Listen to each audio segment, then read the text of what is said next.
જી નમસ્કાર, હું TR Jadav TR એજ્યુકેશનમાં ફરીથી એક નવા વિડીયોમાં તમારું સ્વાગત છે.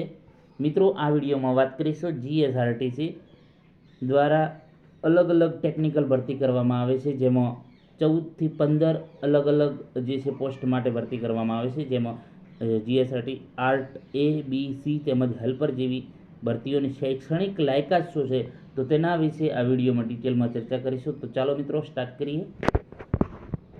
તો મિત્રો, અહીં તમે જોઈ શકો છો જે અગાઉનું જે નોટિફિકેશન છે એના પ્રમાણે આપણે વાત કરીશું. ગુજરાત રાજ્ય માર્ગ વાહન વ્યવહાર નિગમ દ્વારા જે નોટિફિકેશન જાહેર કરેલું હતું 2019નું, તો આર્ટ B બ્લેકસ્મિથ, તો જે ભરતીનું નામ છે આર્ટ B બ્લેકસ્મિથ, 5 વર્ષ માટે 10,000, એટલે કે આ જૂનો પગાર છે. હવે તો 25-26ની આજુબાજુ હોઈ શકે અંદાજિત, મતલબ કે 20થી ઉપર જ હશે. તો એની જે શૈક્ષણિક લાયકાતની વાત કરીશું, તો કે સરકાર માન્ય આઈટીઆઈનો વેલ્ડર કમ ફેબ્રિકેટર, વેલ્ડર, ગેસ અને ઇલેક્ટ્રિક ફેબ્રિકેશનનો ઓછામાં ઓછો 1 વર્ષનો કોર્સ કરેલો હોવો જોઈએ.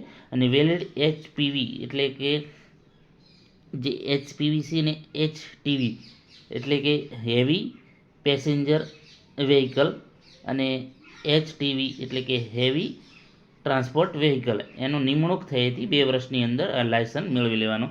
અગ્રતા માટે જે છે બીજું જે તમે આગળ અભ્યાસ કર્યો હોય તો તે તમે જોડી શકો, એના અલગથી તમને અગ્રતા માટે તમને એનો લાભ થઈ શકે. તો માન્ય યુનિવર્સિટી અથવા તો પોલિટેકનિકનો ડિપ્લોમા ઇન મિકેનિકલ એન્જિનિયર અથવા તો ઓટોમોબાઈલ કરેલું હોય, અથવા તો ઇન્ડસ્ટ્રીયલ એન્જિનિયર અથવા તો પ્રોડક્શન એન્જિનિયર અથવા તો મેકાટ્રોનિક્સ એન્જિનિયરનો કોર્સ કરેલો હોય તો પણ તમે આ એડ કરી શકો છો.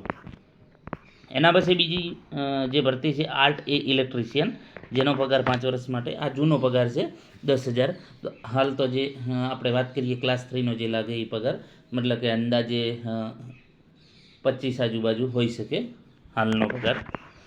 તો એની જે વાત કરીએ આર્ટ A ઇલેક્ટ્રિશિયન, જેમાં લઘુત્તમ શૈક્ષણિક લાયકાત સરકાર માન્ય આઈટીઆઈનો ઇલેક્ટ્રિશિયન અથવા તો ઇલેક્ટ્રિશિયન પાવર પ્લાન્ટ અથવા તો ઇન્સ્ટ્રુમેન્ટ મિકેનિક અથવા આર્મેચર મોટર રિવાઇન્ડિંગનો ઓછામાં ઓછો 1 વર્ષનો કોર્સ, તો જેમાં વેલિડ HPV અને HTV લાયસન્સ નિમણૂક થયાની 2 વર્ષમાં મેળવી લેવાનું રહેશે. અગ્રતા માટે તમે બીજો પોલિટેકનિકનો ડિપ્લોમા ઇન ઇલેક્ટ્રિકલ એન્જિનિયર અથવા તો પાવર ઇલેક્ટ્રોનિક્સ એન્જિનિયરનો કોર્સ કર્યો હોય તો તમને કામ લાગે, મતલબ કે અગ્રતા માટે, વધારાની લાયકાત માટે. ઉંમર મર્યાદા તો 18થી 35 વર્ષ છે દરેક માટે. તો આર્ટ A ઇલેક્ટ્રિશિયન માટે. એના પછી વાત કરીશું હેલ્પર. તો હેલ્પરની જે હમણાં ભરતી આવેલી હતી, તો એનો 5 વર્ષ માટે 21,100. તો જે એની લાયકાત તો તમને બધાને ખબર જ છે, લઘુત્તમ શૈક્ષણિક લાયકાત જે સરકાર માન્ય આઈટીઆઈનો મિકેનિક મોટર વ્હીકલ અથવા મિકેનિક ડીઝલ અથવા જનરલ મિકેનિક અથવા ફિટર અથવા ટર્નર અથવા ઇલેક્ટ્રિશિયન અથવા શીટ મેટલ વર્કર અથવા ઓટોમોબાઈલ બોડી રિપેરિંગ અથવા તો વેલ્ડર અથવા વેલ્ડર કમ ફેબ્રિકેટર અથવા મશીનિસ્ટ અથવા કારપેન્ટર અથવા તો પેન્ટર જનરલ અથવા તો ઓટોમોબાઈલ પેન્ટર રિપેરરનો ઓછામાં ઓછા 1 વર્ષનો કોર્સ પાસ હોવો જોઈએ. અગ્રતા માટે જે અહીં તમે જોઈ શકો છો કે સરકારી, અર્ધ સરકારી, જાહેર સાહસ અથવા તો કોઈ પણ લિમિટેડ, પ્રાઇવેટ લિમિટેડ લઘુત્તમ શૈક્ષણિક લાયકાતમાં દર્શાવેલ ટ્રેડમાં એપ્રેન્ટિસ પૂર્ણ કરી હોય અંગેનું NCVT ટ્રેનિંગ અથવા તો GCVTનું પ્રમાણપત્ર અને માર્કશીટ. જે સિલેબસ તો દરેક માટે સેમ ટુ સેમ છે, જે પ્રમાણે તે ગણાય છે કે 70 માર્ક્સ જે છે તમારા શૈક્ષણિક માટેનો વેઇટેજ, અને જેમાં 55 ગુણ તમારા લઘુત્તમ શૈક્ષણિક અને અગ્રતા માટેના જે શૈક્ષણિક એના 15 અને 30 તમારા OMRના, એટલે એ રીતનું 100 માર્ક્સનું, તો એ દરેક માટે સેમ જ છે. વાત કરીશું એના પછી આર્ટ B body fitter. Art B body fitter, જેમાં લઘુત્તમ શૈક્ષણિક લાયકાતની વાત કરીશું, તો સરકાર માન્ય આઈટીઆઈનો motor vehicle body building, sheet metal worker, automobile body રિપેરિંગનો ઓછામાં ઓછો 1 વર્ષનો કોર્સ, તો એની શૈક્ષણિક લાયકાત છે. માન્ય યુનિવર્સિટી અથવા તો પોલિટેકનિકમાં ડિપ્લોમા મિકેનિકલ કરેલું હોય, અથવા તો ઓટોમોબાઈલ એન્જિનિયર અથવા તો ઇન્ડસ્ટ્રીયલ એન્જિનિયર અથવા તો પ્રોડક્શન એન્જિનિયર અથવા તો મેકાટ્રોનિક્સ એન્જિનિયરનો કોર્સ કરેલો હોય તો અગ્રતા માટે એ વધારાની શૈક્ષણિક લાયકાત કામ આવશે. જેમાં સિલેબસ તો અહીં તમે જોઈ શકો છો, જે આપણે હેલ્પરમાં હતું એ ટાઈપનું જ છે. એના પછી વાત કરીશું art B tyre fitter. Art B tyre fitter, જે તમે અહીં જોઈ શકો છો કક્ષાનું નામ આર્ટ B ટાયર ફિટર, જેમાં ફિક્સ 10,000 પગાર છે, તો જેનો અંદાજિત પગાર જે છે આપણે 24-25 આજુબાજુ હોઈ શકે. તો જે છે એની વાત કરીશું. શૈક્ષણિક લાયકાતની વાત કરીએ તો સરકાર માન્ય આઈટીઆઈનો mechanic motor vehicle, mechanic diesel, general મિકેનિકનો ઓછામાં ઓછો 1 વર્ષનો કોર્સ, વેલિડ HPV અને HTV લાયસન્સ નિમણૂક થયા 2 વર્ષમાં મેળવી લેવાનો રહેશે. વધારાની અગ્રતા માટેની જે છે એમાં માન્ય યુનિવર્સિટી પોલિટેકનિકનો ડિપ્લોમા ઇન મિકેનિકલ અથવા તો ઓટોમોબાઈલ અથવા તો ઇન્ડસ્ટ્રીયલ એન્જિનિયર અથવા તો પ્રોડક્શન એન્જિનિયર અથવા તો મેકાટ્રોનિક્સ એન્જિનિયરનો કોર્સ કરેલો હોય તો તમારે અગ્રતા માટે, મતલબ કે એમાં વધારાના ગુણ તમારે અંદર તમારા એડ થાય. શૈક્ષણિક લાયકાત જે સિલેબસની વાત કરીએ તો એ સેમ ટુ સેમ હેલ્પર જેવું જ છે. એના પછી વાત કરીશું જે બીજું છે પોસ્ટ આર્ટ બી ટીન સ્મિથ અથવા તો વેલ્ડર. આર્ટ બી ટોટલ 14 થી 15 અલગ અલગ પોસ્ટ છે ટેકનિકલ વિભાગની. તો અહીં તમે જોઈ શકો છો લઘુત્તમ લાયકાત છે સરકાર માન્ય આઈટીઆઈનો વેલ્ડર કમ ફેબ્રિકેટર, વેલ્ડર ગેસ ઇલેક્ટ્રિક ફેબ્રિકેશનનો ઓછામાં ઓછો 1 વર્ષનો કોર્સ, વેલિડ HPV અને HTV લાયસન્સ નિમણૂક થઈને 2 વર્ષમાં મેળવી લેવાનું રહેશે. અગ્રતા માટે વધારાની શૈક્ષણિક લાયકાત માન્ય યુનિવર્સિટી પોલિટેકનિકનો ડિપ્લોમા ઇન મિકેનિકલ, ઓટોમોબાઈલ અથવા તો ઇન્ડસ્ટ્રીયલ એન્જિનિયર અથવા તો પ્રોડક્શન એન્જિનિયર અથવા તો મેકાટ્રોનિક્સ એન્જિનિયરનો કોર્સ કરેલો હોય તો તમને અગ્રતા માટે વધારાની શૈક્ષણિક જે કરેલું હોય તો તમને લાભ મળી શકે. એના પછી વાત કરીશું art C mechanic. Art C mechanic જેનો 5 વર્ષ માટે બેઝિક 9,000 હશે. તો એ મિત્રો જે છે પગાર અંદાજિત 21-22ની અંદર હાલના પગાર પ્રમાણે.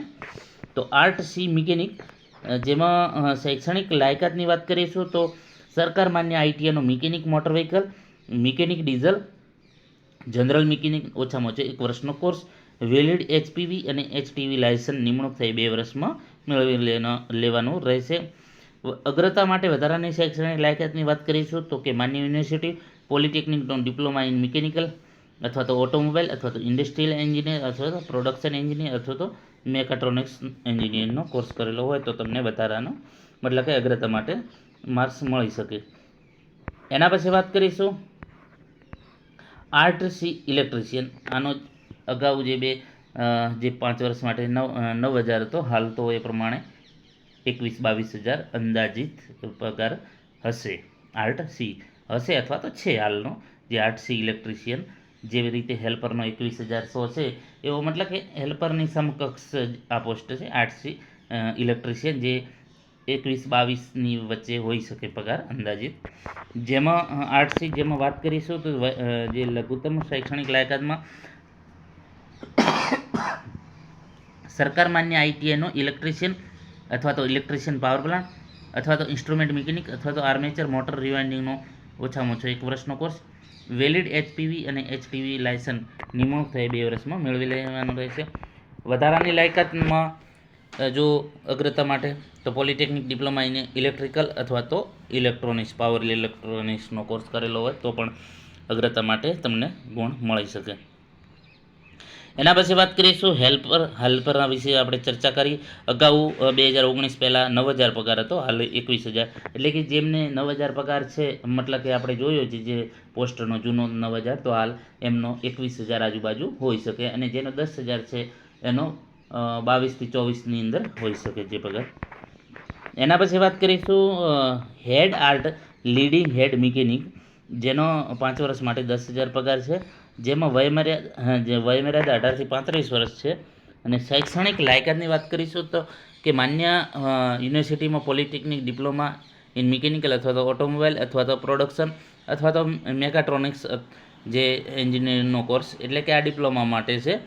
જેમાં જે છે અગ્રતા માટે યુનિવર્સિટી ડિગ્રી જો કરેલી હોય મિકેનિકલ, ઓટોમોબાઈલ, મેકાટ્રોનિક્સ એન્જિનિયરિંગ તો અથવા તો સેફ્ટી માટેનો ઇન્ડસ્ટ્રીયલ રિલેશન અથવા તો પર્સનલ મેનેજમેન્ટમાં કરેલું હોય તો અગ્રતા માટે તમને વધારાના માર્ક્સ મળી શકે. તો જે આ છે ડિપ્લોમા માટેનો છે. આમાં આઈટીઆઈનો નહીં, ફક્ત ને ફક્ત ડિપ્લોમા હેડ આર્ટમાં, લીડિંગ હેડ મિકેનિઝમાં. એના પછી વાત કરીશું આર્ટ સી પેન્ટર. તો આરસી પેન્ટર એનો પગાર 21,100 આજુબાજુ, મતલબ કે હેલ્પરને સમકક્ષ પગાર હાલમાં હોઈ શકે. જેમાં લઘુત્તમ શૈક્ષણિક લાયકાતની વાત કરીશું તો કે સરકાર માન્ય આઈટીઆઈનો પેન્ટર જનરલ, ઓટોમોબાઈલ પેન્ટર રિપેરિંગનો ઓછામાં ઓછો 1 વર્ષનો કોર્સ, વેલિડ એચપીવી અને એચટીવીનું લાયસન્સ નિમણૂક થયેથી 2 વર્ષમાં મેળવી લેવાનું રહેશે. વધારાની અગ્રતા માટે ડિપ્લોમા ઇન મિકેનિકલ અથવા તો ઓટોમોબાઈલ અથવા તો ઇન્ડસ્ટ્રીયલ એન્જિનિયર અથવા તો પ્રોડક્શન એન્જિનિયર અથવા તો મેકાટ્રોનિક્સ એન્જિનિયરનો કોર્સ કરેલો હોય તો તમને અગ્રતા માટે એ મળી શકે.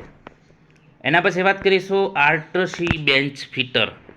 આર્ટસી બેન્ચ ફિટર આ 2019ની નોટિફિકેશનનું છે. આપણે એના જે જેનો પગાર છે 5 વર્ષ માટે 10,000, તો હાલમાં અંદાજિત મતલબ કે હેલ્પરથી વધારે હોઈ શકે, એટલે કે 22 થી 25ની આજુબાજુ મતલબ કે હાલ એનો પગાર હશે. તો એની જે વાત કરીશું લઘુત્તમ શૈક્ષણિક લાયકાત, તો સરકાર માન્ય આઈટીઆઈ ફિટરનો ઓછામાં ઓછો 1 વર્ષનો કોર્સ અને વેલિડ એચપીવી એચટીવી લાયસન્સ નિમણૂક થયેથી 2 વર્ષમાં મેળવી લેવાનું રહેશે. અગ્રતા માટે પોલિટેકનિકનો ડિપ્લોમા કરેલો હોય તો મિકેનિકલ, ઓટોમોબાઈલ અથવા તો ઇન્ડસ્ટ્રીયલ એન્જિનિયર અથવા તો પ્રોડક્શન એન્જિનિયર અથવા તો મેકાટ્રોનિક્સ એન્જિનિયરનો કોર્સ કરેલો હોય તો વધારાની તમને મળી શકે, જેમાં આર્ટ બી બેન્ચ ફિટર. તો આ પણ આઈટીઆઈ માટેનો જ છે મિત્રો. ખાલી એકની જ આપણે ચર્ચા કરીએ ડિપ્લોમા જે હેડ માટેનો.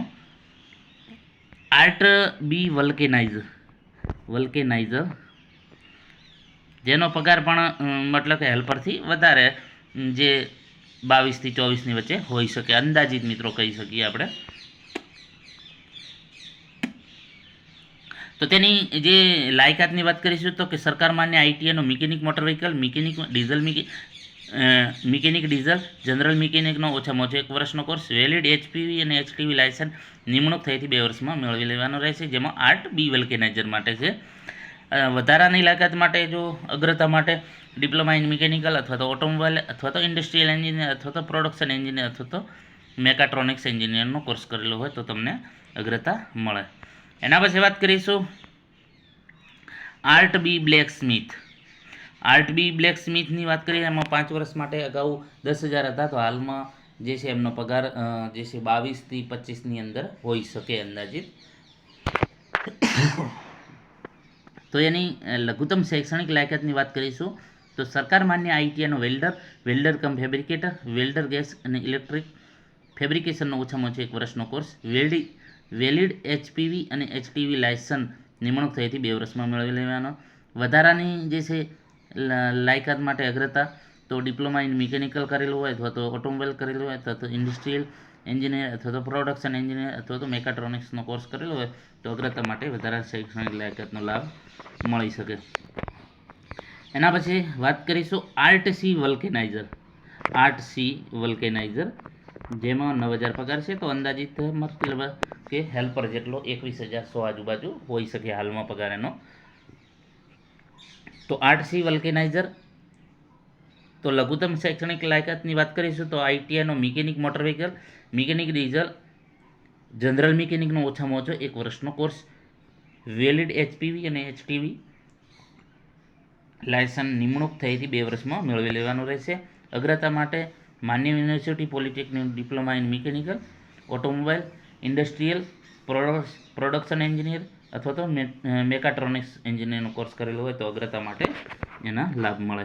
તો મિત્રો આ જે છે 14 થી 15 વિવિધ ટેકનિકલ જે ભરતી થાય છે જીએસઆરટીસીમાં તેની શૈક્ષણિક લાયકાત વિશે સંપૂર્ણ ડિટેલમાં ચર્ચા કરી. ઘણા મિત્રોના ફોન મેસેજ આવેલા કે સાહેબ જે અલગ અલગ જે જીએસઆરટીસીની ટેકનિકલ વિભાગની જે ભરતીઓ છે તો તેના વિશે શૈક્ષણિક લાયકાત શું છે તો તેના વિશે ચર્ચા કરજો. તો એના માટેનો આ વિડીયો બનાવેલો છે મિત્રો. તો તમને આવનારી જે ભવિષ્યમાં આવનાર જે પરીક્ષા હશે તો તમને એનો ખ્યાલ આવે કે એનું લાયકાત શું છે, તો એ પ્રમાણે તમને વધુ માહિતી મળે એના માટેનો આ વિડીયો બનાવેલો છે. જો વિડીયો પસંદ આવે તો લાઇક, શેર અને મિત્રો ચેનલને સબસ્ક્રાઈબ કરવાનું ન ભૂલતા ને મિત્રો બીજાને પણ શેર કરજો જેથી કરીને એમને પણ માહિતી મળે.